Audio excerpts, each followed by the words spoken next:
पंजाब और KPK की तरह मरकज की निगरान हुकूमत भी इलेक्शन नहीं करवाएगी। हामिद मीर ने बड़ी गेम खोल के रख दी।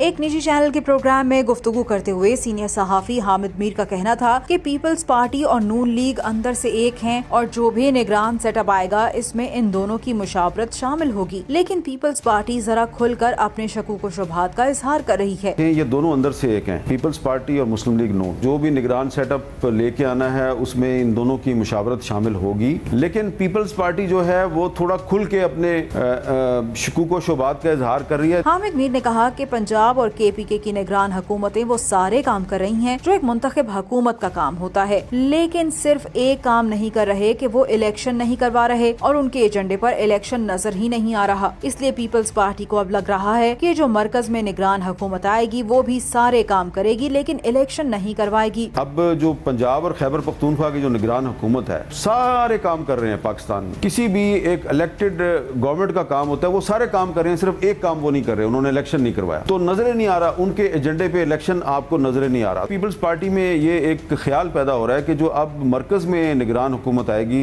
ये हुकूमत जो है ये सारे काम करेगी, सिर्फ इलेक्शन नहीं करवाएगी। हामिद मीर ने कहा कि ये स्टेटमेंट्स भी पीपल्स पार्टी अकेले नहीं दे रही बल्कि नून लीग से मशवरा करके दे रही है। ये सारे काम एक दूसरे से मिलजुल के करते हैं और दोनों ने तय किया होता है कि कुछ बातें सिर्फ नून लीग करेगी, पीपल्स पार्टी नहीं करेगी, और कुछ बातें सिर्फ पीपल्स पार्टी करेगी, नून लीग नहीं करेगी। और इसीलिए मौलाना फजलुर रहमान को भी आजकल कुछ प्रॉब्लम भी है। ये स्टेटमेंट पीपल्स पार्टी अकेले नहीं दे रही, इसमें भी वो एक दूसरे से सलाह मशवरा करके स्टेटमेंट दे रहे हैं। ये सारे काम एक दूसरे के साथ मिलजुल के करते हैं, लेकिन इन दोनों ने आपस में तय किया होता है कि कुछ बातें जो हैं वो सिर्फ नून लीग करेगी, पीपल्स पार्टी नहीं करेगी, कुछ बातें पीपल्स पार्टी करेगी, नून लीग नहीं करेगी। इसीलिए मौलाना फजलुर रहमान साहब को कुछ प्रॉब्लम भी है आजकल।